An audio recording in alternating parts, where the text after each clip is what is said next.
Hello, I'm Pam Archer from Pamela's Event Design. Many of us have hydrangea growing in our yards, but we're not really sure what to do with it once we cut it or how to keep it nice and fresh for a few days to enjoy it. So I'm going to share with you a secret today of how to preserve your hydrangea. Now, I've gone to my yard and I've cut some beautiful blooms here, so I'm going to put them, first thing we're going to do is give them a fresh cut. And you want to do that in water, so cold water, so that we don't get anything up in the stem that shouldn't be there. And we're actually going to completely submerge that bloom in the cold water. And you can keep this in cold water for up to 2 to 4 hours before you actually work with it. And you notice that I'm cutting this on a diagonal. That's also to allow water up into the stems that will uptake more. I'm going to take those lower things off so it will uptake water easier. But completely soak that so the whole bloom and the stem gets the water. So while that's soaking, we're going to come back over here and I'm going to teach you a secret solution to put in your hydrangea to keep them nice and fresh. Now I want to thank my friends over at Wedding Hydrangea. You can find them at weddinghydrangea.com for sharing this secret with me. So the first thing you would do is take 1 quart of lukewarm water. And I'm going to drop about 4 drops of just any dish detergent in there. Will work. And this is 1 teaspoon of just white vinegar, just right out of your pantry. All of these are things that you will have on hand. This is 1 tablespoon of sugar.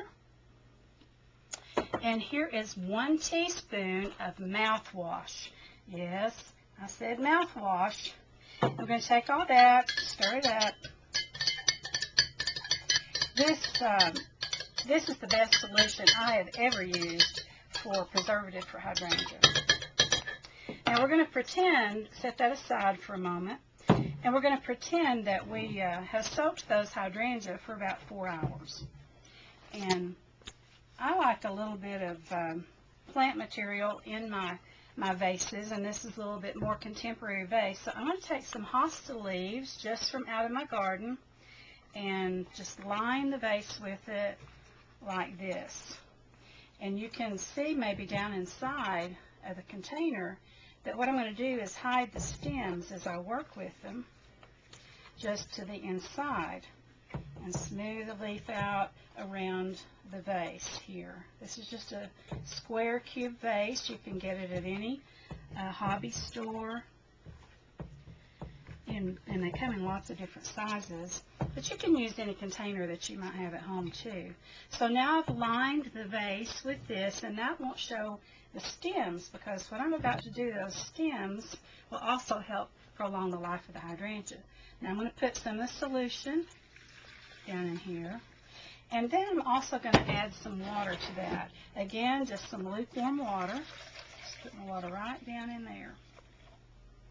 Now going back to get my hydrangea, I'm going to make another cut on this hydrangea, and I'm going to do it a little bit differently than some people might do it, but I found that this works best for me to do it this way, is to remove, of course you're going to remove all the leaves that might fall below the water level, and I make another cut like that, but I also come back and I just smash the stem with a hammer and just gently lay that inside the vase.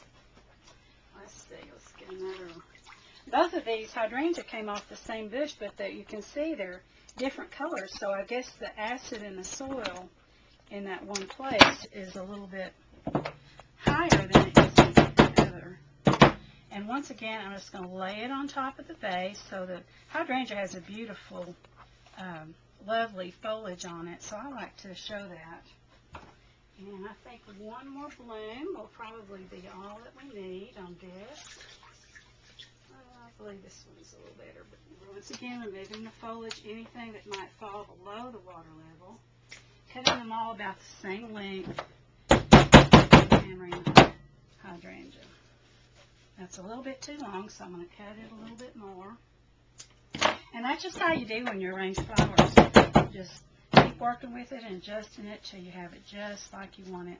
And there we have centerpiece for my dining room table. It took less than 5 minutes to do. So if I can do it, you can too. I'm Pam Archer for Baby Boomer Diva TV, Pamela's Event Design.